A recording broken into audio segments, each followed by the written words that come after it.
Please join me, Patrick. And Patrick is the honorary Indian joining us today. And just before I start, I want to give some color and put something in your mind. And I said I would tell Patrick's story myself instead of him telling his story. So the story is like this, right? Your father starts a very, very successful tech company, media company, Computer World. You've heard all these publications. It's a billion-dollar enterprise. He also is one of the first ones to go into China, first ones to go into India, start a venture fund. Very successful father who has 2 children, right? Well, 2 stepchildren and two from the first marriage. Yeah, so 4 children. And then, you know, and Pat McGovern Sr. was an amazing legend in the industry. I got to meet him, and he passes away. And in the will, he leaves the entire company to a foundation. And then a couple of years ago, they reluctantly sell this company, Computer IDG Enterprises, for a mere $1.75 billion. Okay? All the money goes to the foundation, and the children, and Pat being the lead, is tasked with running the foundation and making sure that the money is given away appropriately. And that is now Pat's full-time occupation, is to give away what his father built over time to nonprofits. So that's the backdrop of this conversation. And we'll come to why he's here.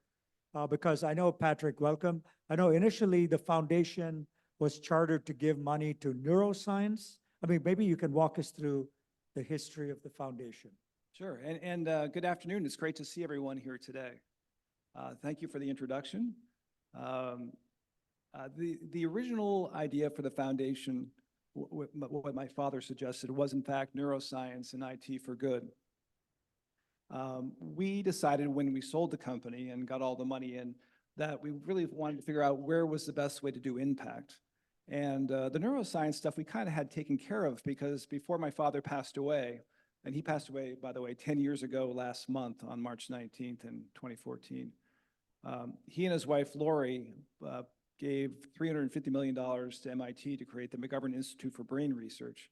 And so that's been running now for quite some time. A lot of the early CRISPR work has come from there, as well as the sickle cell cure, essentially, using gene editing to cure a disease there. But in 2017, when the company was fully sold, we said, okay, what can we do? And I used to joke that when it was neuroscience, I had a hard time doing the elevator pitch, because as someone would come into the elevator, I'm like, okay, we're doing a lot of things with synapses in the brain, and we're doing fundamental research. And on the other end, you know, we're doing technology. And before I could start going into that, the door would open up, and that would be the end of that. And so we basically took the 2 ends of that, you know, the brain and technology, and we decided to combine both of those to make it a AI. And of course, you can't do AI without data. So AI and data science for good, and that's why we've changed it. And last year, we did 140 grants in the AI space for good, which we're proud of. It was about $75 million. And we hope to do about the same this year as well. Fantastic. So you heard the numbers, right? 100 and how many? 140. 140 different projects, $75 million, all going to AI for social good. That's right. That is amazing. Thank you.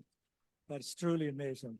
And you're going to do that much, and hopefully your portfolio increases in value as well over time. Hopefully the market treats us well.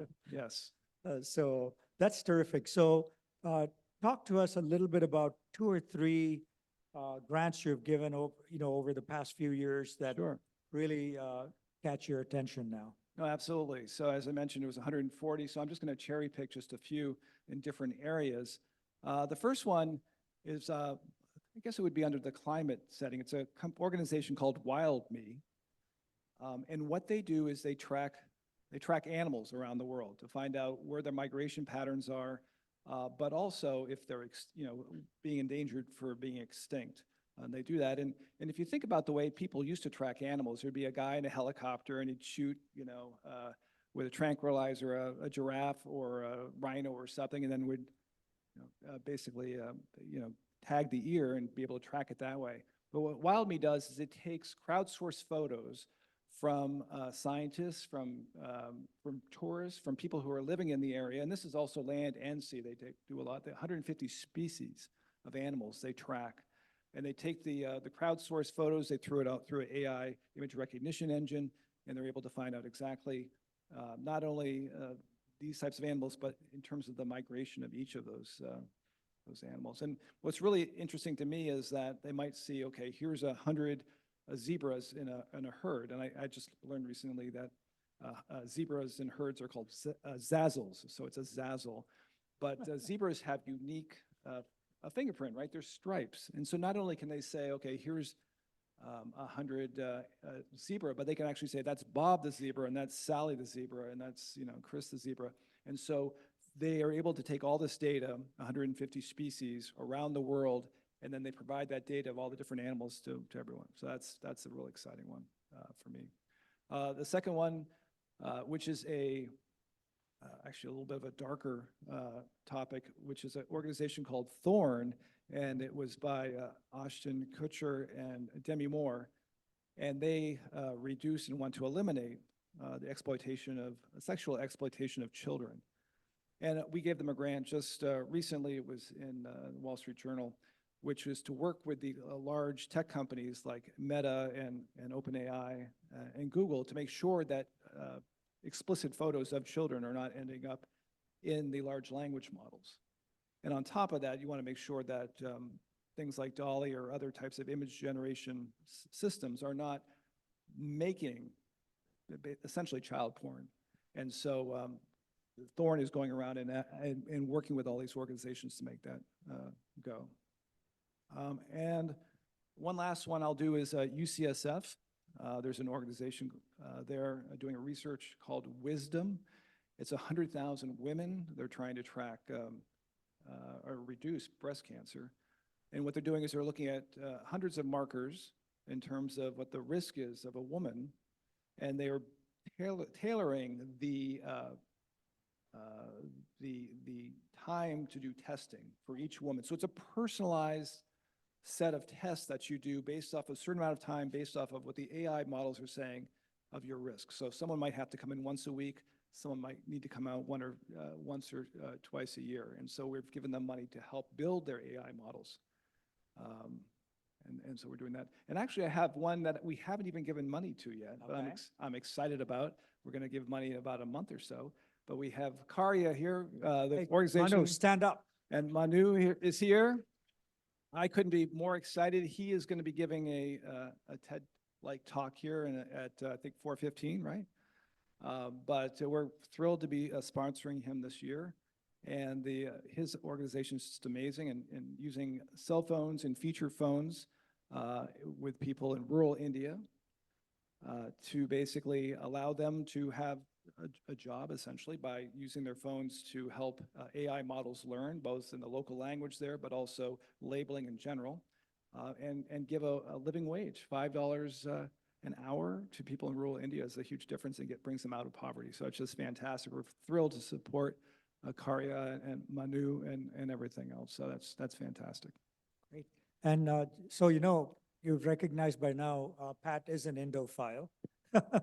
And has visited India many times. And anytime he finds an excuse, he goes out there because of our mutual friend, Sudhir Sethi at Karate. Yeah. And Pat and I are on his jury that selects people for awards every year, a prestigious award in India as well. Yeah, it's the Patrick J. McGovern Lifetime Achievement Award. And I'll just say that on the backstory of that is my father, so IDG, International Data Group, his company, you probably don't know what IDG is. You may not recognize it, but you know the brands: Macworld, Computer World, PC World, Info World. Dummies Books started with him, a whole bunch of other things. But he had a lot of success in China doing venture capital. So much so that he said, I want to find another country that's really going to make a difference, and he can get in on the ground floor. So he met with Sudhir Sethi there, who was trying to start a new fund, and the fund was going to be about $100 million, and he was looking for an anchor investor to help him out. And so the, 30-minute conversation lasted to a day, oh, not a day, but a few hours, and then moved into the next day for another conversation. And so my father calls Sudhir up and says, hey, I think what you're doing is amazing. I think India is amazing. I think this is going to be the future. I want to be a part of this. This is 2006, 2007. And so Sudhir says, well, that's fine. That's great. And he said, well, instead of doing $100 million, I think you should do $150 million. That's the size of the grant. That's how bullish I am on the company, or in the country, excuse me. And Sudhir said, well, that's fine, Pat, but will you be the anchor tenant? Will you put $25 million in to make this go? And he says, no, you don't understand. I'm putting in the full 150. I'm that bullish on this country. I'm bullish on the people. I'm bullish on the ecosystem, the entrepreneurial ecosystem. And so that's what started IDG Ventures India, now called Charate. But yes, we go every year. They give the Patrick J. McGovern Lifetime Achievement Award, which is individuals who are helping, who have spent a lifetime creating an ecosystem, an entrepreneurial ecosystem within the country, either within the country directly or internationally, such as we had John Chambers, we've had Ratan Tata, we just had Indra Nui. Indra Nui, we were giving her award just last year, which was exciting. So it's a great annual event, and it's great to spotlight people who are doing great work in India. So Pat, let's step back. You must have put a framework together to start giving money to AI. Can you cover the different areas you look at in terms of grants and what the process is? Sure, absolutely. I'm just going to grab my notes because we have basically our overarching theme is, of course, AI for good, but we have different verticals that we go after that make up the 140 ones. And the first one, of course, is, which I already talked about with WildMe, is how to reduce climate change with AI. Next one is how to use, make people healthier, digital health using AI. A good example of that would be the Wisdom Project I talked about. We also have using data as public good. How do you make data sets available so that other large language models can chew on it and provide additional information? WildMe is a good example because all the information they have of the herds of animals all are brought out to the scientific community for them to be able to do that stuff. We also do work with journalism. We had the gentleman who was just up here, the Chandra. Yeah. Yes. He's a grantee. We've done some good work. He's doing fantastic work. So we're excited about that. We also have an education workforce, how to use, help and educate students primarily about how to use AI and how they can use that within their own organization. And then finally, with emergent AI, how do you make a difference? How do you make a difference in that area too? No, these are amazing areas. So for those of you who are nonprofits here and watching us on Zoom and LinkedIn and other channels, what is the process for people to apply? And how do they do that? And what's your internal process for decision? Well, before I go into that, I just was wondering if I could just share a personal story about how we look to do impact, or how I think of impact. Yeah. I just want to sort of get off the AI hat and just put on just a personal story hat. About 7 years ago, I got a phone call, and someone called me up and said, would you like to meet former President Jimmy Carter? And I said, sure, of course, what an opportunity. So he said, great, he'll be in Burlingame, and if you're not from the area, Burlingame's about 15 miles away from here, and you can meet him. And I said, okay, great. So that they came by and they went down, and I knew how this would work, right? Because I've been to events like this. I'm sure all of you have been to events like this, where you get invited to something, maybe you'll give some money. You're in a big room like this. There's maybe a chicken salad or something. You have some food, and then, the President Carter or somebody would come up here and talk to you, and that would be great. And then if you pay extra money, maybe you get a photograph or a handshake or something. So that's what I was expecting, right? But I showed up and they said, instead of going to the ballroom, go to room 215 in the hotel. I said, well, that's a little strange, but okay. So I got in there. It was an empty room, and about 5 minutes later, one of the doors opened up, and President Carter comes in to speak with me for 30 minutes. And I got a chance to, which I'll never forget, speak to him. And of course, right now he's in hospice care. He's 99 years old. But what an amazing conversation. And what I wanted to share with you is talked about a lot of different things, but the thing that was most impressive to me was his work with the guinea worm disease project with his Carter Center. And I don't know how many people know about guinea worm disease. The numbers have changed a little bit since I met with him, but it's a horrific, horrific thing that happens mostly in Africa, where people drink water, and inside the water has a small parasite, and the parasite essentially is a worm. And over time, 3, 4, 5, 6, 7 months, the worm gets bigger and bigger to the point where it's about 4 feet in length, and it's just growing inside of you. Incredibly painful. It's going through organs. It's a terrible, terrible thing. And what happens is that after about 9 months, the worm's like, you know what? I'm done with you. And basically slithers in your body down to your large toe, basically carves out a little part of your toe, slithers away, goes back into the water, where it basically has, replicates and creates more parasites for the next poor person to have. 3.5 million people go through this every year, and it's just a horrific thing. So President Carter said, look, I'm going to try to do something. And this is the part that,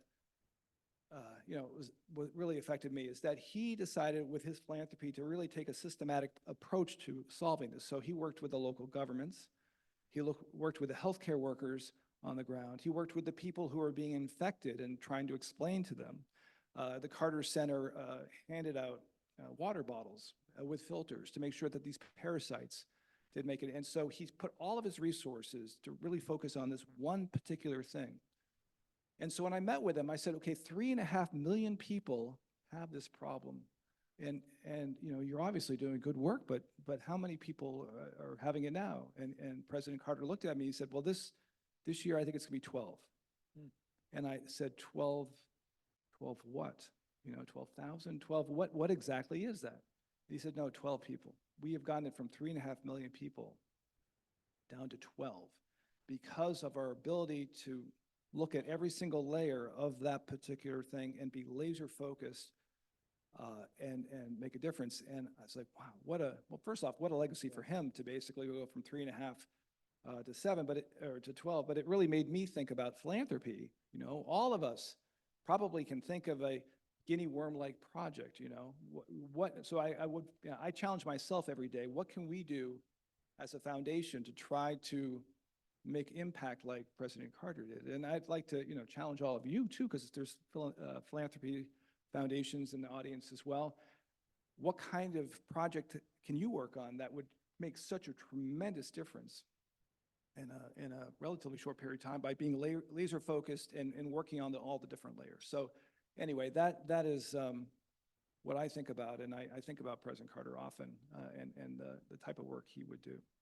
All right, and that leads to your focus as well on AI, as Yes. opposed to giving money to all kinds of causes. You've narrowed it down, Yes, right, to a particular area. right.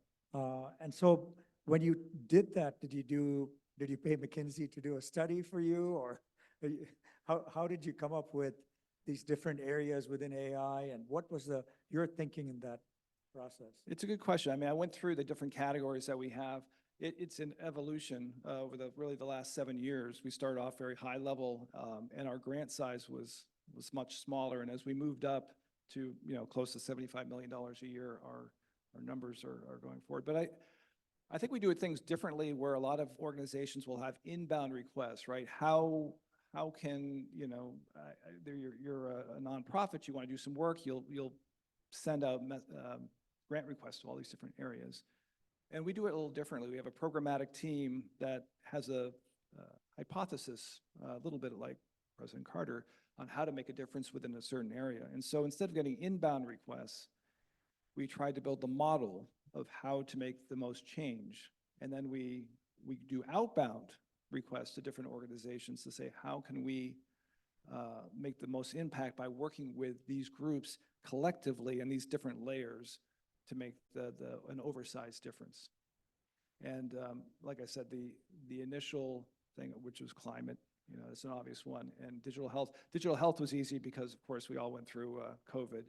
And so we spent a lot of money on not even on AI stuff, but by making sure that telemedicine machines were out to hospitals, that food banks could help people who are suffering with all the things that shut down during that horrific time. Any focus on gender equality, or, we're going to have a panel soon on that, and women's issues? Do you have any lens on that area? Well, certainly the key focus on the foundation is we're trying to build a thriving, equitable future for all. And so we're definitely trying to help not only gender, but really the whole swath of, we're international organization, but really every single different, unique person out there. We're trying to make sure that they're covered, and that's part of our not our DNA, but also just our slogan of trying to help people.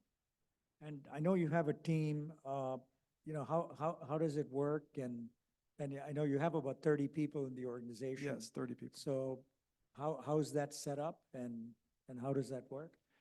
Well, when we started in 2017, we had my father's company was based in Boston. We had the McGovern Brain Institute at MIT, so definitely somewhat Boston focused, and we had a Boston WeWork-like space. But when COVID hit, we went completely virtual, and so we're spread out throughout the country. I'm based here in Woodside, so just 10 minutes drive from here, but we have people in Boston still, in DC, and Houston, and New Jersey, and although we make grants around the world. But anyway, we're completely virtual, so it's all, like a lot of organizations, all Slack and Zoom at this point. So as you look ahead, 2, 3, 5 years, do you see the renewed focus on AI? Are you looking at other areas to give, or are you just laser focused on AI for now? Well, I think AI will be touching everything at some point. I think we're going to be definitely focused on that. There has been some chatter with the organization of how you can use AI and robotics to make a difference, particularly with, like, for instance, the elderly and other areas.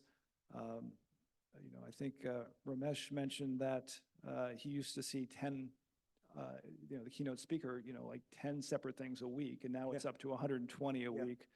It reminded me of someone I saw speak last year from Microsoft, who said, for the last 50 years, we've been having Moore's Law, right? Which is that every year or 18 months, transistors double and the speed of computers double. But this gentleman said, starting really this year, which was last year, we're going to do the Moore's Law of software. That software is going to have that exponential acceleration. And I think we're seeing that now. I remember just 2 years ago when the first version of Dolly came out, there was, an avocado chair, and I'm like, that's amazing, And if anyone's seen Sora now, which is OpenAI's video thing, that's just mind-numbing, and that's 24 months. 24 months, right? So that's some acceleration. So if you look at what 24 months from now is, I don't think it'll be recognizable, the things we'll be able to do. The other thing Ramesh, I think, mentioned also is the speed of light versus the speed of molasses, right? Yes. So how do you get nonprofits as a sector to get that speed of light kind of culture? Yeah. Along with being compassionate and, dealing with people and so forth, right? Well, first off, AI is moving so quickly, you have to move very quickly to keep up with it. And I think it's also, he had mentioned, I think it's true, and I hope I'm not offending anybody, but it helps to have people who have come from the private sector, who's used to using KPIs and, and quarterly deadlines, hitting sales figures and everything else, and have a certain cadence and a certain drive, but a certain speed in which the urgency, because if they don't hit their quarterly numbers, right, they're out the door. And sometimes in philanthropy, that's not always the case. Sometimes it's like, we give out grants, we don't give out grants, it's okay. And what we like to do is we like to bring in people from, private sector who want to give back, who have a hunger in their belly, if you will, to make a difference in the world. And those people are definitely fired up to do good in the world. And that's a great way to have that speed of innovation and move forward quickly. A couple of questions. Anyone have a question for Patrick? Oh, go ahead. Hi, Patrick. Thanks for sharing all your thoughts. I was just thinking about about your foundation, and you can on the grant side and philanthropy side, you can give, and then you can also do impact investing, Mhm. which aligns with your values, right? Yes. So it's all about if you wanted to maximize impact outcomes, you could think of it like grant giving or also expecting an impact return on your impact investing. And I'm wondering, like, what do you think about or your philosophy about maybe maximizing with catalytic capital or maximizing impact outcomes with the whole of your portfolio through catalytic and patient capital versus, philanthropy, and how do you think about that balance? That's an excellent question, and one we talk about on the board all the time. And the foundation is pretty much a closed system, right? A lot of groups will be bringing in, money, fundraising and stuff like that. But we're a closed system. We sold my father's company, and so that's where we are. So we give away 5% of the assets every year to the $75 million approximately. And so that means that 95% of the money is being invested with the hope that we get 5% real back. Meaning the 5% real is 5% plus inflation plus expenses. So the hope is, in 100 years from now, when we're having another meeting, the buying power and the grant power of the foundation will be exactly where it is today. It might be, instead of $1.5 billion, it might be $40 billion, but it's really $1.5 billion in today's funds. So the trick is, in the discussions always are, what do you do with the 95 million? Do you just put them on ETFs? Do you just run the market? Do you worry about if it's in petroleum or not, or all these other things? And right now we're trying to be very careful on where we invest. We have 10% of the corpus set up for strict impact investing, which is with an organization we use to manage it. They get the 10%. But we are looking in the future. We're a young foundation, looking in the future for not only doing nonprofit investing, granting, but also MRI, mission-related investing, where we can say, okay, here's a nonprofit doing stuff in AI. Actually, I'm sorry, it's a for-profit doing stuff in AI who's making a difference, and the IRS allows us to make grants for for-profit companies and make a difference there. And so I think as the progression of the foundation happens beyond our 7 years right now, we'll be more diverse in the way we actually make grants, and it will be not only nonprofits, but also for-profits that are making a difference. One of the guys on our investment committee was telling us that he was doing moonshot ideas for-profit companies, and he had put some of the foundation on a different board he's on in a little company called Madeira, and they weren't trying to make money. It turned out to be a great investment, but it was really trying to change the world. It was a moonshot idea not everyone would invest in, right? It's okay, you're doing some, making some sort of vaccine for something in the future. I don't know if that's going to happen. And of course, that turned out to be a miracle drug, miracle vaccine. So to answer your question, we are definitely, those are areas we're looking into. Yeah, One hi, last I'm question. Dhaval. I'm a Stanford CS alum. My question is related to the question MR asked. He took the trajectory of speed with respect to Yes. for-profit versus non-profit. Yes. And then her question was about how do you do the for-profit. What are your thoughts on B Corp? Because talent, attracting the top talent is the other challenge non-profits have because of the incentive structure. So there's this thing called the B Corp. Have you explored that? What are your thoughts? Yeah, is it OpenAI B Corp? I'm trying to remember the fundamental nonprofit aspect of it. But yeah, B Corp is definitely another way to do it. It's not something that we've done with our foundation. We're just a strict 501c3. We give grants to other 501c3s. We haven't looked at B Corp in the current setting. Again, we're relatively young in terms of our organization. Patrick, our time is over, but thank you so much, and you've been a true inspiration for this audience. Thank you. It's so great to be here.